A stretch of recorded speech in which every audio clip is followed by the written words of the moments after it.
Hi, guys. Welcome. I am hopping on here doing a live stream. I have some notes, some things that I want to talk to you about astrologically. And, today I was taking a day off and it was like a slow kind of self-care day for me where I felt like I just needed to recharge my own spiritual batteries because anytime anything majorly, energetic happens, like what's going on right now with the LA fires and I have an influx of people in crisis to talk to, I have to protect my energy. So I was doing that today and I just decided, you know what? I need to come on here and talk to you guys because this happens to be such an intense week astrologically, and we need to discuss it. I want to make sure that you guys are aware of the astrology and what's going on, and how this week is such a pivot point for us in our world, astrologically speaking. Hello, CY Woods. So you live in Los Angeles near the fires. Have you evacuated? Like so many of my friends and people that I know have evacuated. Um, you're not evacuated yet? Well, I am sending you lots of love and prayers for safety, and I hope that your area doesn't get directly hit. So, hi, Brittany. I am actually going to be, I'll do another short video on this when I get the link. There's a colleague of mine. Her name is Rachel Lang. She is an astrologer, but she is also an elected official in Ojai, California. She's a councilwoman there.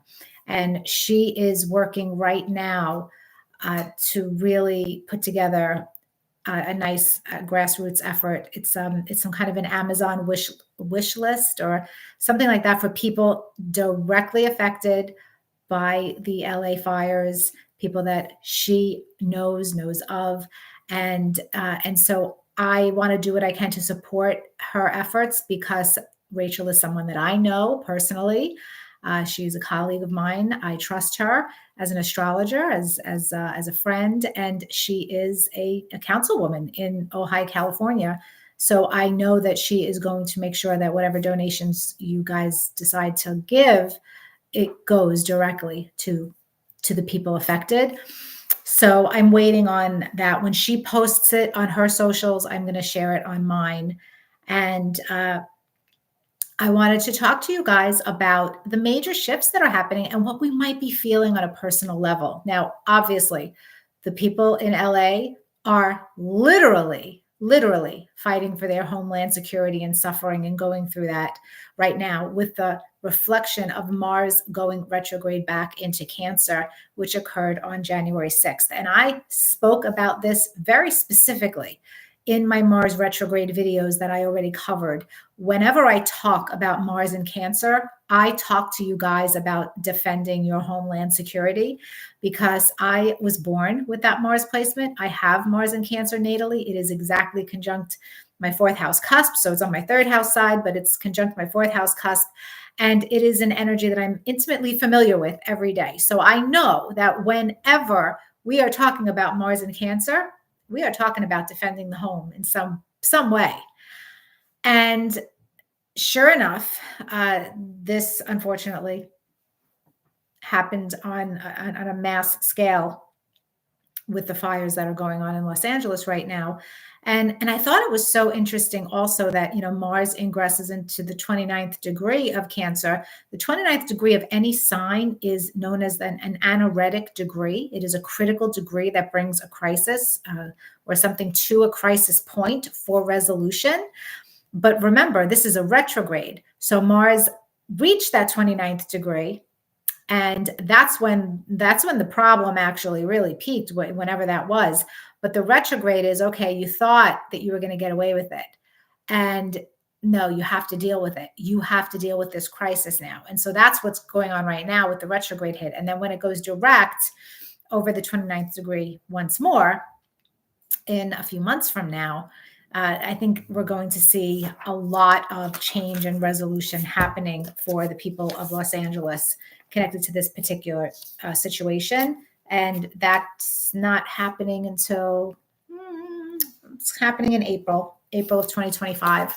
So another point that I wanted to make about the Mars retrograde right now at the 29th degree of Cancer, is that this is, so I read about this in several astrology books. Carol Rushman is one of them, and that's The Art of Predictive Astrology. I think Celeste writes about it as well. Other astrologers have written about it. The 29th degree of Cancer specifically is known as the millionaire's degree. And it's in financial astrology, not always. So don't go thinking if you've got 29 degrees of Cancer, just hanging around your chart, that you're destined to be a millionaire. It does have to be configured in a certain way in your chart. But in general, that degree is a hot spot degree, and it is known as the millionaire's degree. And it is one of the ways to look at wealth and financial astrology with birth charts. And I thought it was so interesting that Mars went retrograde at the 29th degree of Cancer. And the homeland security issue predominantly occurred destroying the homes of millionaires, multimillionaires, okay? Because, a lot of people are millionaires in life today, but I'm talking about multimillionaires. These are like $30, $40 million homes.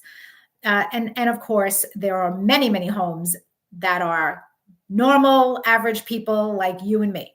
So I'm not excluding you guys. If you're watching this, I don't want to offend you. I'm just bringing about the astrological symbolism and how fascinating it is to talk about, because that 29th degree of Cancer is the millionaire's degree. And we have a major world event happening right now where there's a lot of coverage connected to the celebrities and the very wealthy people who have lost their homes. And I think, a lot of people not having the compassion in an equal way for them as for the regular average people who have lost their homes. And, compassion shouldn't discriminate. Compassion should be compassion. And this brings me to the second celestial event that happened today. And so this is super, super interesting, guys, because the nodes of the moon changed signs today, technically. But when the fires happened, we were at the North Node 0 degrees Aries and the South Node 0 degrees Libra. And this is known as the Aries point in astrology, the world axis. Let me back up first and explain the whole nodes of the moon, because you hear astrologers talk about it all the time. And we also say these are not physical bodies. These are not planets. These are imaginary points in the sky.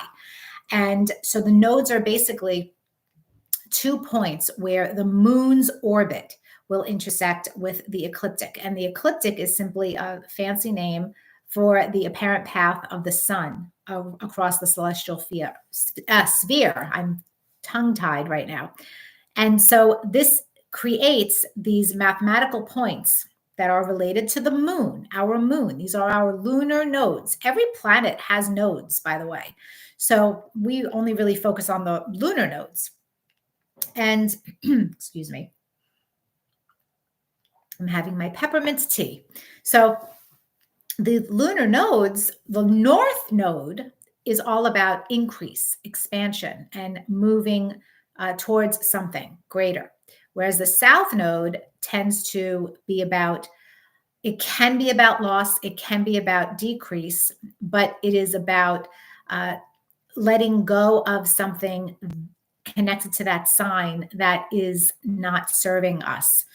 The goal is always to balance the nodes. It's an axis. That's the goal with any axis in astrology. All of the signs are part of an axis. So Aries and Libra are connected, Taurus and Scorpio are connected, etc. And the nodes move backwards, not forwards in the zodiac. So the north node was at 0 degrees Aries, and today the north node moved into 29 degrees Pisces. The south node was at 0 degrees Libra, and today moved into 29 degrees of Virgo.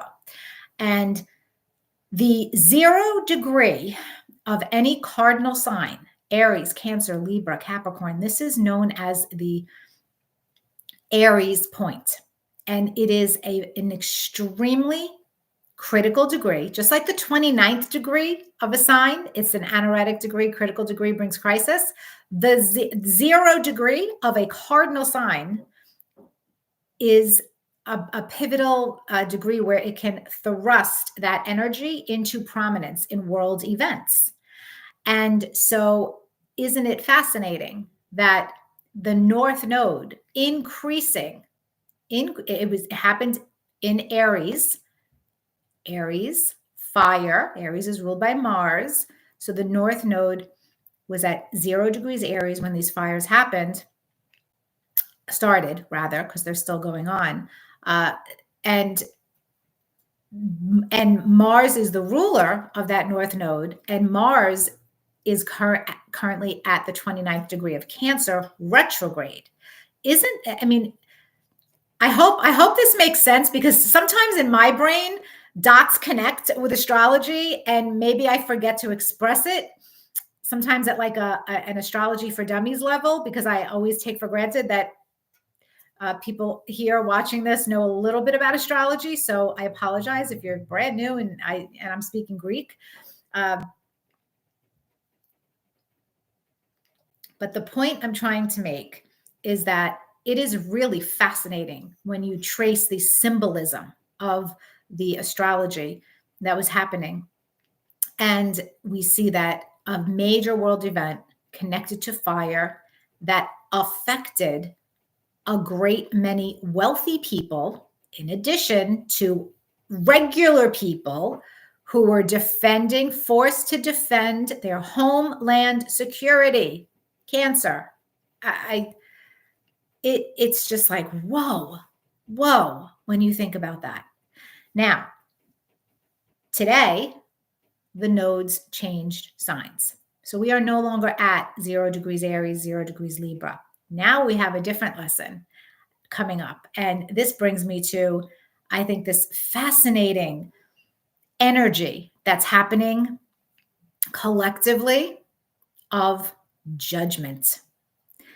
So the North Node is at 29 degrees Pisces. Now, by the way, not to confuse you, but the 29th degree of a mutable sign, so Pisces and Virgo, they're the mutable signs, they're also within orb of being at this Aries point energy. A lot of astrologers would consider that. My mentor, Noel Till, did consider that within 2 degrees. He did consider the last 2 degrees of the mutable signs still connected to this Aries point energy. I'll let you guys decide that, but we're at that transition. We went from 0 Aries to 29 Pisces. So I would say we're in that zone still, but now we're at 29 degrees of Pisces for the North Node. And what are we supposed to be working on? What are we supposed to be increasing karmically, all of us, for the next 18 months? It is compassion, Pisces energy. It is kindness. It is, interestingly enough, water. Pisces connects to, the planet Neptune, which rules water. And there was a major drought for many, many months. And that was part of what contributed to the devastating fires. And there's now this energy connected to compassion that we're all supposed to be moving towards. And what we're supposed to be rebalancing as we're moving towards spirituality and faith and compassion and kindness and grace and forgiveness, and all of those nice Pisces qualities, the high vibration Pisces qualities, we're supposed to be balancing that with letting go of some of the more abrasive shadow qualities of Virgo. And Virgo's awesome. I love me a Virgo. You guys are analytical, discerning. I mean, nothing gets past you.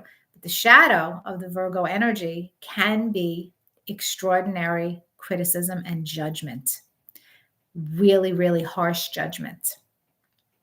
And I think it is so interesting how now, the South Node's in Virgo, North Node's in Pisces, and we're all trying to move towards that compassion. And I think we will all, for the most part, be there. But there's that straggling energy of, we know we have to let go of our judgment. And part of that judgment is the fact that many, many, many multimillionaires, famous celebrities were affected by this. And Why don't they deserve the same compassion and respect and understanding that they went through a trauma equal to the average Joe Schmo out there who busted their ass and lost their house and now doesn't know how they're going to pay for anything? Trauma is trauma, and pain is pain, and loss is loss. And all of these people who lost their homes, I think the number's 10,000. I could be wrong. They all have that trauma of their memories, their homeland security, even if they have 5 other homes all over the world. Homeland security, their memories, their roots, deep connection to that. We get really attached to our homes, all of us, right? It's gone for these people. So why are we judging their pain? We don't have a right to judge their pain. Their pain is their pain. Their trauma is their trauma. They still had a loss. So I would encourage any of us who are feeling that gnawing sense of judginess to realize that we just went right into a very big karmic storyline of the North Node in Pisces and the South Node in Virgo. And wow, it is so there, right? Okay, let me know if this makes sense in the comments. And Gary's taking notes. That's cute. Yes, we are praying for your city for sure. And if you saw at the beginning of this video, there's a resource that I'm going to be giving you guys in another video as soon as it comes out. One of my colleagues who is an astrologer is also a city councilwoman in Ojai, California, and she is putting together a really nice effort to help people directly affected. So I'm the kind of person now, I hope this doesn't sound judgy, but I'm the kind of person that when I'm not going to donate to a charity that's run by some weird corporation that I have no way of knowing where my money is going. I want to know that what I am giving is going to the person who needs it. So I would rather do a smaller scale donation type of an energy where I know it's going directly to help specific people and get what they want, versus just do a general relief kind of an effort and hope that my money goes where it needs to go. That's just me. That's my preference. So that's why I'm supporting Rachel's charity when she posts it. So Diane is saying, hi, Maria, your interpretations are really interesting. Thanks for your videos too. You're welcome. My pleasure. I'm glad you are enjoying the interpretations. So, okay. So the North Node now is going to be at 29 degrees, and something else is very interesting that's happening right now. Neptune is going to be conjunct the North Node. And this is happening in January and February, where we have Neptune at like 27, 28, 29 degrees of Pisces. It'll be moving. And we have the North Node starting at 29 degrees, and it'll go to 28 and 27. So you see these two guys are conjunct one another for the next couple of months, basically. And that's interesting because the North Node wants to increase what it's touching. So now we're getting a really strong layer of Neptunian energy. Hopefully it's not going to be in the shadow, because it could be. Just because it's the North Node doesn't automatically mean we're going to get high vibration. If this is shadow energy, it's going to be a lot of confusion, deception, delusion, and it could actually bring a lot of flooding and water problems and gas and oil issues and things like that collectively to us if it goes in that direction. I have no idea if it is or it isn't, but I'm just trying to cover the possibilities here. But how us as individuals, we can't control what happens to us. We can only control our reaction to what happens to us. So what we can all choose to do is look at this North Node conjunct Neptune in Pisces and say, let's channel the higher vibration energy of compassion, spirituality, faith. And let's try to check ourselves more on the judgment stuff and on the negative things. And I will admit, I had to check myself today with this because I saw a younger astrologer who's very successful. I just happened to see something randomly, a clip, and she said something about the Neptune Pluto sextile, and it was incorrect astrology. It was kind of saying, she was making it seem like that was something that was very special if it was in your chart, and she just wasn't informed that everybody's born with a Neptune Pluto sextile, because the way that Neptune and Pluto are traveling for many, many years, they're within orb of a sextile. So everybody's birth chart has a Neptune Pluto sextile for a really long time in the past and into the future.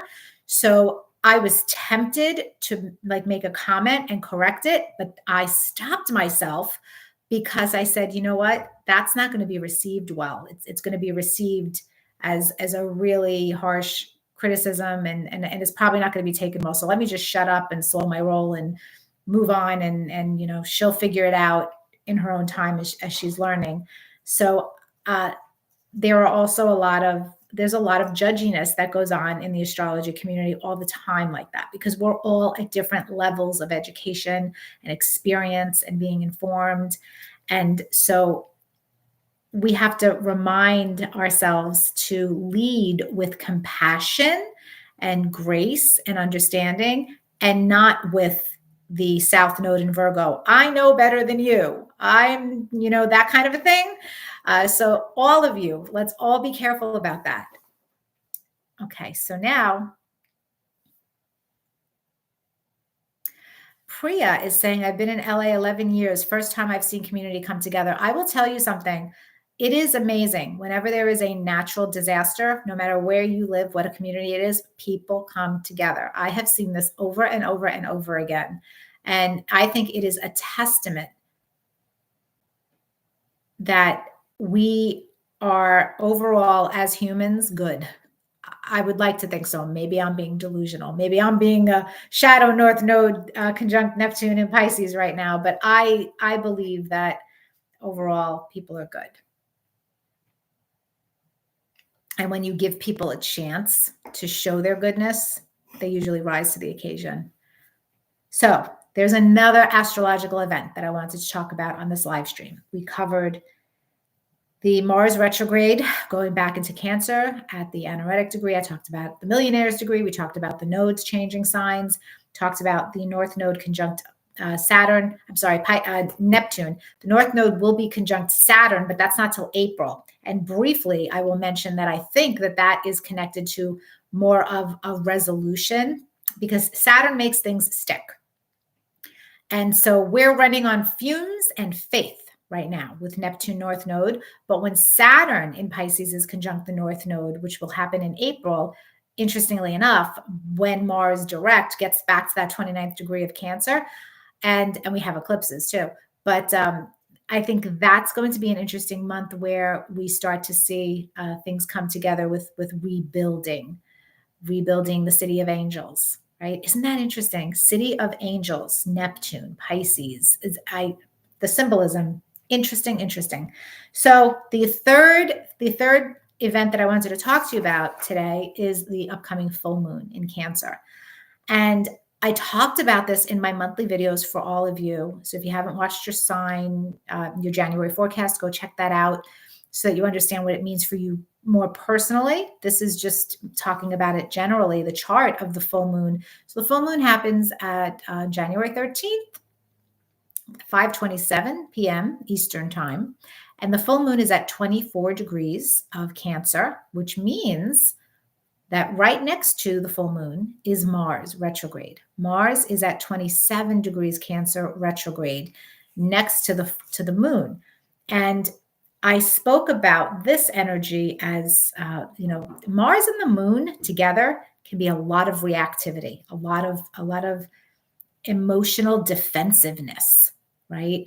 It could, and our emotions are going to be raw. right now for the next few days. The full moon is basically the energy is in effect. I can always tell when a full moon energy is in effect, not because of what's happening with all of you guys, but what's happening with my own body. We tend to hold water during a full moon. We tend to be a little bit more bloated, a little bit more watery during a full moon. And so I'm definitely feeling that. And this full moon is happening on the 13th, and it's in a water sign. So I think that's going to add to it, but it is going to be a very emotionally charged full moon. And then this full moon is making a sextile to Neptune in Pisces. I'm sorry, trine, not a sextile, a trine to Neptune in Pisces, and a sextile to Uranus. So there is support with this full moon where that whole defending your homeland security kind of a thing, it's peaking right around this full moon. And I think that is going to be really interesting to watch, just in world events, but also in our own lives. So wherever that 24 degrees of Cancer falls in your birth chart, it's going to be a pretty sensitive time where emotions are heightened. There's full illumination, there's endings, and we may be angry about the endings to our homeland security in a certain way, but we also recognize at this full moon that we are at a pivot point, and we're going to be moving in a new direction energetically, and we will be able to rebuild a different kind of homeland security for ourselves and our lives, depending on where this full moon falls in your chart. Maybe it's about career for you. Maybe it's about a relationship. Maybe it's about your health. I don't know. I'm not looking at your chart. So this is general, what I'm speaking of right now. I'm just looking at some of your comments here. Sorry, I know it gets really annoying for people who watch the playback, who don't see the comments in real time like we're doing right now, when I get distracted by the comments. But I would love to hear your thoughts about the Mars retrograde and how you are handling it now that it's back into Cancer, and how this full moon is going to amplify and possibly put a big ending or finishing touch on our current Mars retrograde lessons in Cancer. And that is going to be interesting. Some of us may feel emotionally defeated and drained. Even though this full moon is making nice aspects in the sky, it is a tender full moon, and it's very closely connected to that Mars retrograde.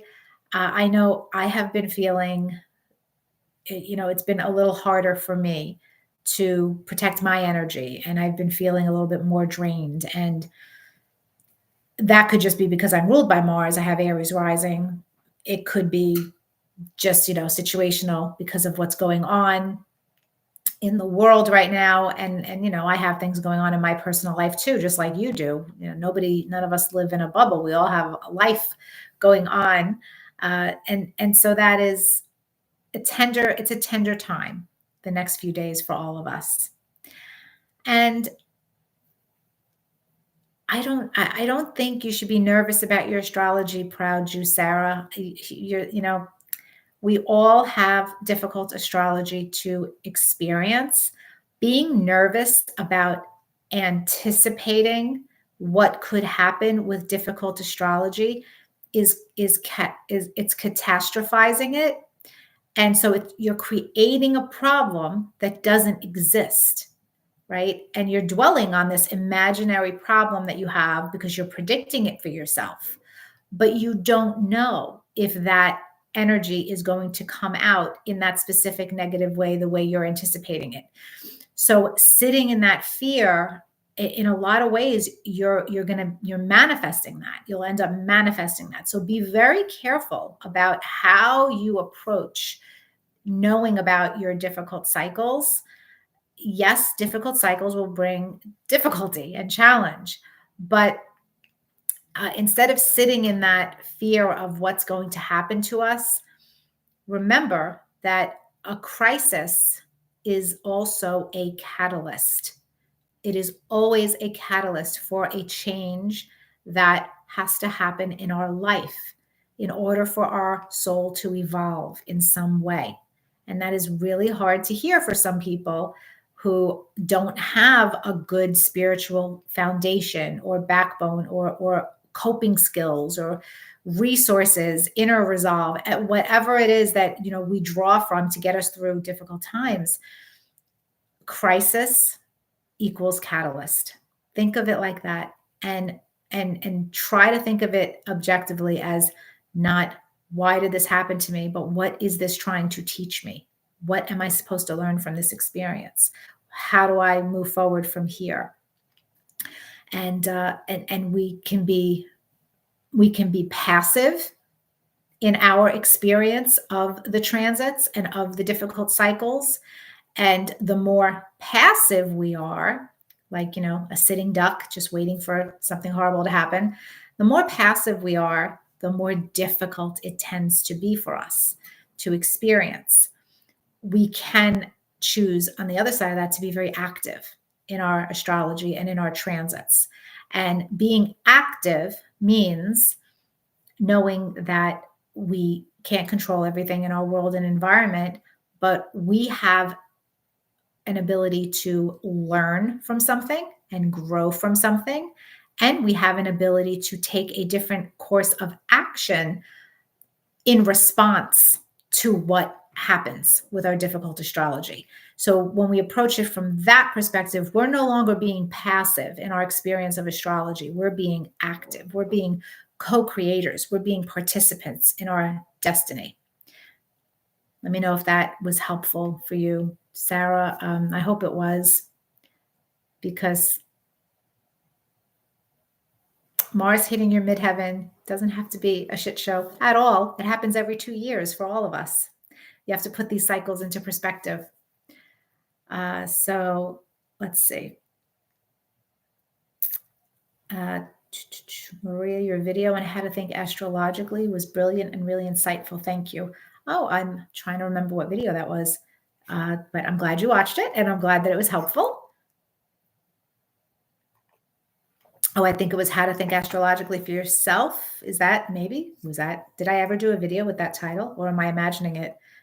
Could be having a total Neptunian moment. It's been known to happen. Oh, I did. I did do a video with that title.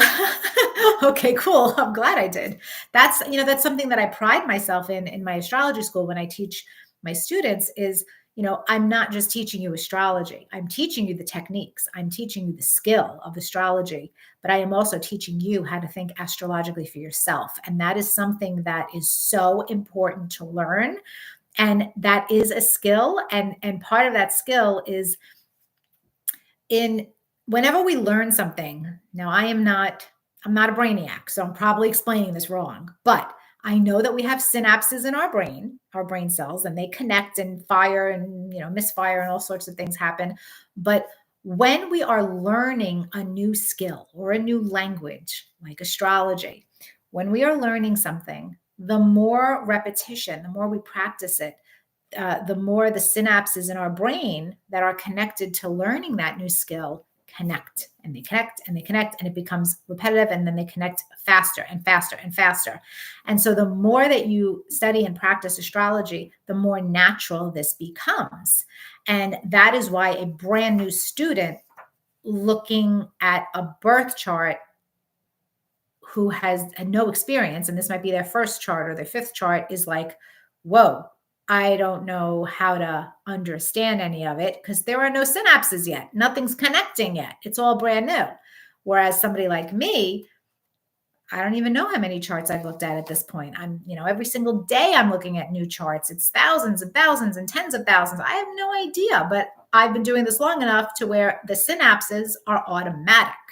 And I think in English, and I think in astrology equally. I wish I could think in Italian, but I swear astrology took up all my synapses and all my brain, and I am having the hardest time becoming fluent in Italian. But at least I'm a fluent astrologer, so you got to take the good with the bad, right? Diane says, you started my move away from the cookbooks. I did. I'm so happy. Oh my God, that makes me so happy, because when you stop relying on the cookbooks and you trust the cookbook that's in your brain, that is when you are an astrologer, in my opinion. So, congratulations, you are an astrologer. That's awesome. Hi, Amy. So, let's see, I'm 35 minutes in. Do you guys have any?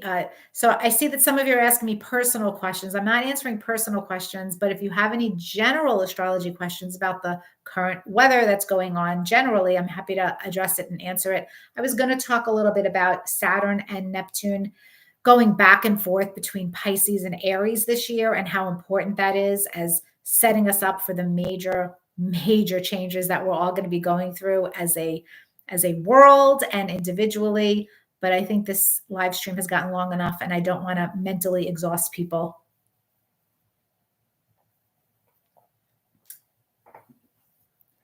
So I'll just wait a couple of minutes to see if the comments. Priya asked, hi, Maria, do you believe destiny/astrology is in control or manifestation?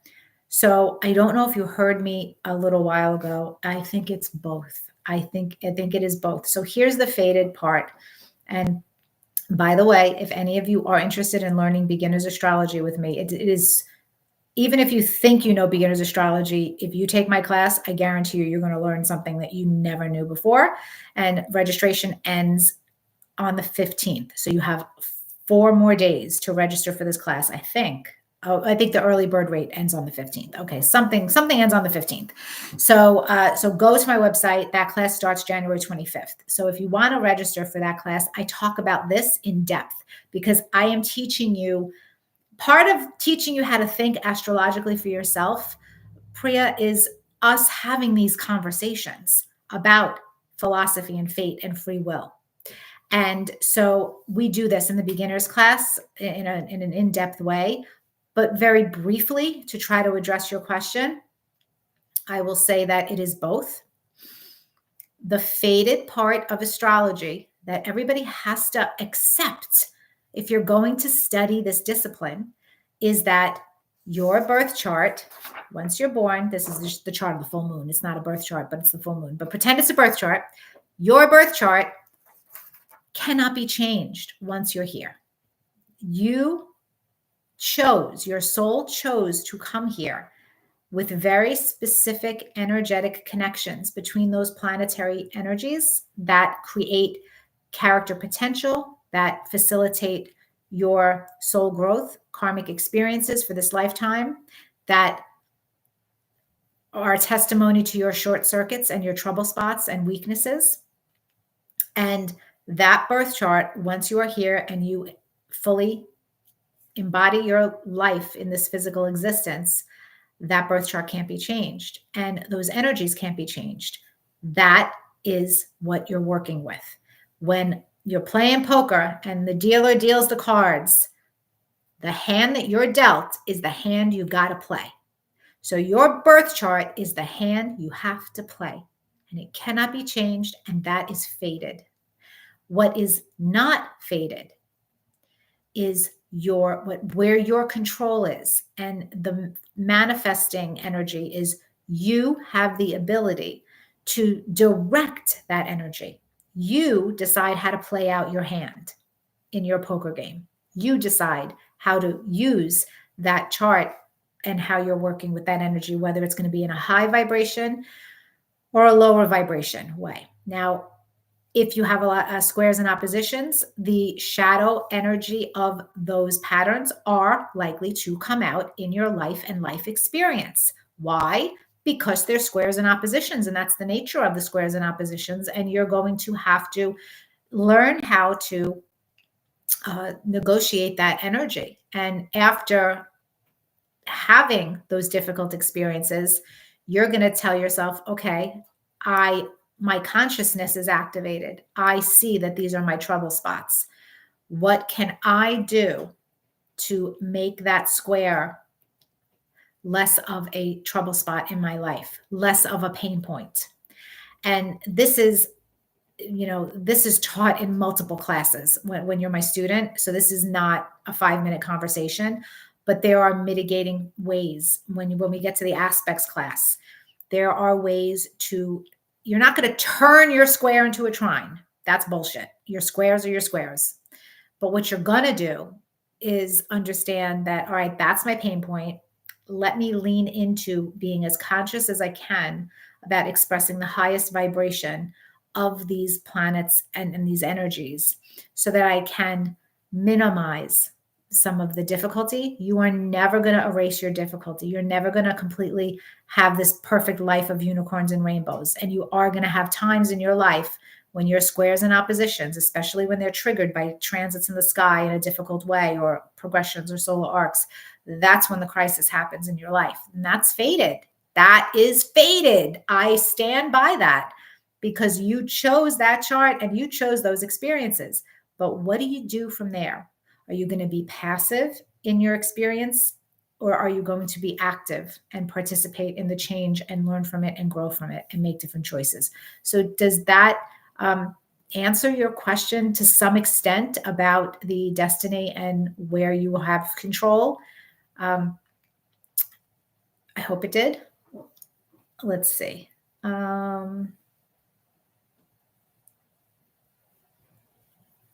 No, I don't believe in the cusp, Toto. I am a purist. There are 30 degrees in a sign. I do not believe at all in the whole cusp. I think it's nonsense, to be perfectly honest. It's a pop astrology thing that it didn't exist in actual study of astrology. There is no such thing as a cusp. There are 30 degrees to a sign. 0 degrees, 0 minutes is when the sign begins. 29 degrees, 59 minutes. And then once we turn, that 60th minute becomes 0 degrees of the next sign. So what you're referring to in the cusp is, a lot of people who are, let's say, a Gemini, and they're like, oh, I feel more like a Cancer than a Gemini. I was born on the cusp. Well, that's because if you look at their actual birth chart, their sun sign is probably in Gemini based on their time of birth. But all of the personal planets, they travel close to the sun. And it is highly likely that even though the sun might be in Gemini, maybe Mercury is in Cancer, maybe Venus is in Cancer, maybe Mars is in Cancer.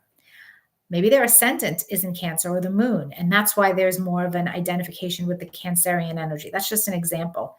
So let me read the rest of your comment because I think you're asking me something different now. Is there a connection between the same birth date but different month, as in the same degree of different signs? No. I don't know where you read that or got that information from. What I do believe is that when it comes to numerology, which is a different discipline completely, that being born on the 24th of a month means something, no matter what month you were born. Okay, let me see. Sarah says, as a late 29-degree Capricorn, I approve this message. Thank you. Diane, what was the last class you took? Did you take the solar arc class? Did you take my progressions class? Because you're asking a pretty advanced question. So Diane is asking, I can get overwhelmed between secondary progressions and solar arcs because of the difference for some planets. Could you recommend how to not get overwhelmed, please? I teach that technique-wise in the class that starts on the 19th, my most advanced class, the Solar Arc Predictive Astrology Masterclass. So that's something, again, that's not a 2-minute answer. That's a class. These are really, really masterful techniques to learn how to work with. So being overwhelmed, Diane, is because you haven't learned how to judge and organize your measurements. And that's just a skill as an astrologer that you need to learn, that all astrologers who become predictive astrologers should learn. You have it. Oh, for some reason, I thought you said you were a student of mine. I misunderstood you. That's what it is. Okay, Diane, I highly encourage you to consider at some point becoming a student of mine, because one of the areas that I excel in as a teacher is teaching you how to organize and judge your measurements. And you seem to be at a more advanced level. So what happens is, if you don't learn how to do that, your predictive analysis will always be sloppy and confusing, because you're going to get lost in the weeds of what's not important in a measurement. And then you focus on that instead of the main storyline. So I teach you how to identify those main storylines. I teach you how to judge and organize measurements. And I start teaching you that actually from my second class, which isn't even predictive astrology. It's the aspects in astrology class. So the beginner's class starts January 25th. After that class is finished, the next class will be the aspects in astrology class. And in aspects, when I teach you how to analyze aspects in a birth chart, I start teaching you this concept of organizing and judging your measurements for a birth chart. And then as we move into predictive astrology, you learn how to do that in predictive analysis. So it's really hard to, I appreciate that you've been learning from me from the videos, but it's really hard to learn how to be a masterful astrologer just on books alone.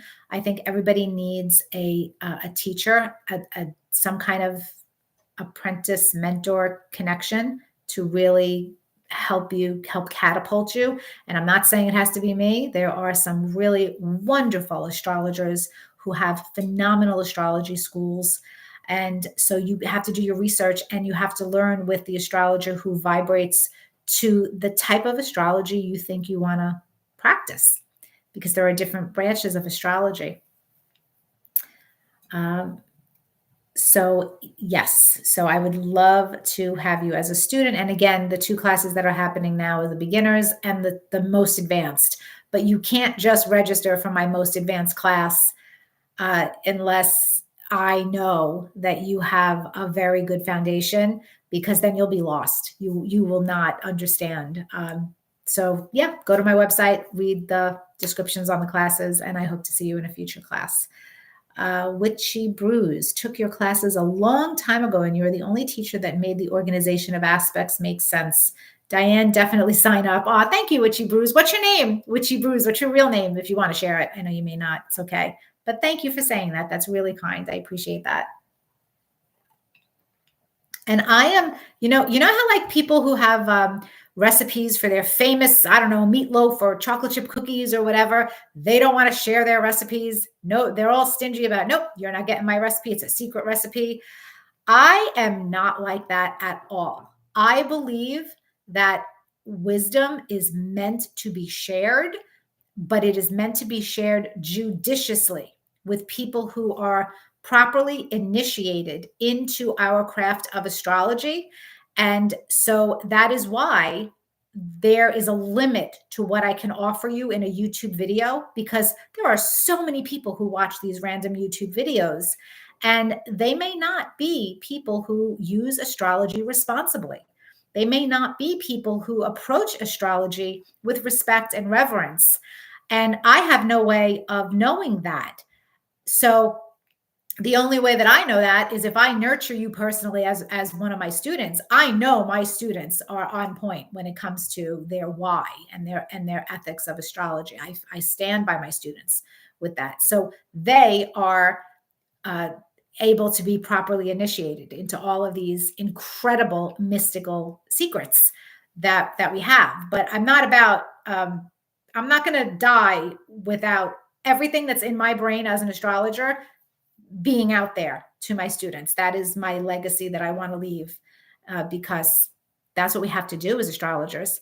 And, AI might think they're capturing some of what I'm teaching and what I say as an astrologer, but that's certainly, they're getting like a little bit.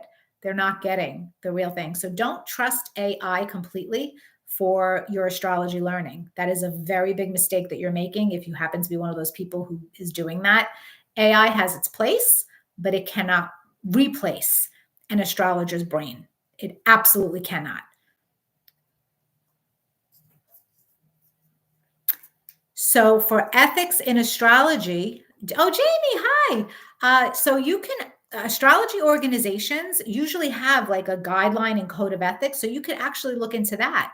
Like the NCGR, they have a code of ethics. All astrology organizations typically have that as a guideline to help you as an astrologer kind of check yourself and feel like you're doing the right thing with astrology.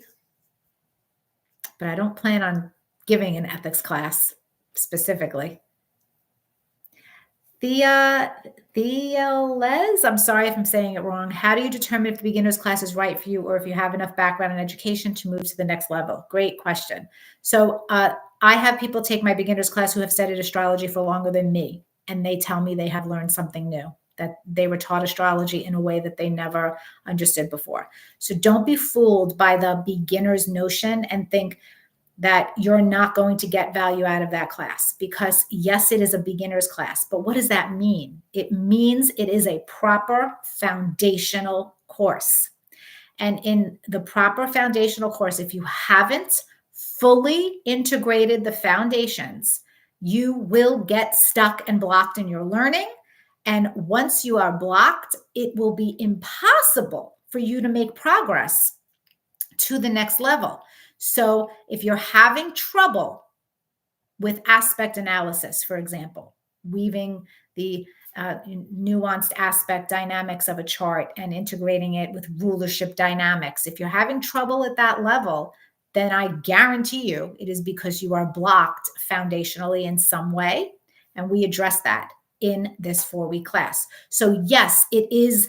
Some of it is going to be, all right, I know what the first house means. I know what the sign Cancer represents. But when we put it all together, you're going to see, oh, I'm learning something that I skipped over, or I didn't fully think was important. And once you go through all those proper steps, you're going to see how you start to think astrologically for yourself so much more naturally. So in the beginner's class, we cover the planets, the signs, and the houses, the basic structure of a horoscope, the elements and the modes. We talk about fate versus free will. We talk about the nodes of the moon. I do specific exercises. You're doing like charts literally from the first class. You're doing little exercises at the end and then your homework assignments. We talk about the angles very specifically. We get into that. We get into, I have what is known as a chart signature exercise, which is the secret sauce of this beginner's class. And this is the thing that unblocks everybody. It is this chart signature exercise that really has you master and understand the elements and the modes, and that frees you to really excel and move on with your analysis. So I hope I answered your question. Oh, Saturday nights. I don't teach on Saturday nights. I teach at Saturday at 11 o'clock. Diane, you must have taken question classes years ago, unless you're in a different time zone. I don't know. I teach 11 o'clock Eastern AM. So, oh, just Thea. Okay.